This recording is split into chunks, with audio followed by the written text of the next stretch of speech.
ruuxantii qaraxa iyo musiibada halkaan ka dhacday qarax lama dhigi karo laakiin waa musiibo mid ka mid ah musiibooyinka yacni dabiiciga ee dhaca ayaan ku tiri karaa tan inay tahay xaqiiqdii xasuuqii ka dhacay 14 Oktoobar 4 sano ka hor maanta oo kale isgoyskan Soobe aan ku sugannahay dareen ahaan wax aan ka sheekayn karno ma ahan waa goob aan ku weynay dad rayid ah oo isugu jira hooyooyin aabbayaal abooyaal caruur dhaqaatiir arday wax baranaysay oo ahaa ubixii waddanka ayaa ku weynay ku dhawaad 600 oo qofood ayaa saacado iyo daqiiqado yar gudahood aan ku weynay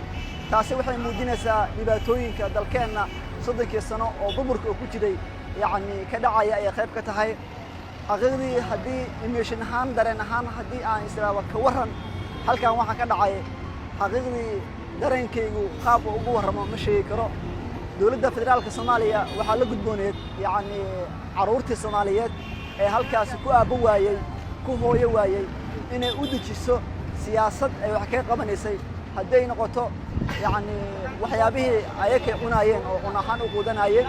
waxbarasho inay helaan dhammaantii policy dowladda yacni kaga aadan barnaamijkaasi sidii lagu talagalay sidii u saxsaneed waxa ay u maqaalaa dowladdeena inay samaynin ilaahay subxaanahu wa tacaala ha u naxariisto naf walba way dhimanaysaa laakiin waxaa moodaa 4 sano ka hor maanta oo kale 2017 halkaan aynu taagannahay wixii ka dhacay inaysan ahayn wax yacni bilaadanimada mise dareenkeena farxad gelinaya ilaahay waxaan u diinaynaa waqtigooda dhamaaday ilaahayna u naxariisto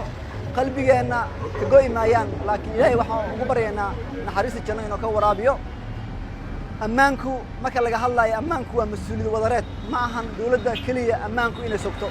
laakiin ammaanku waxa loo baahan yahay shacabka responsibility inuu iska saaro sidoo ammaankan oo sugi lahaa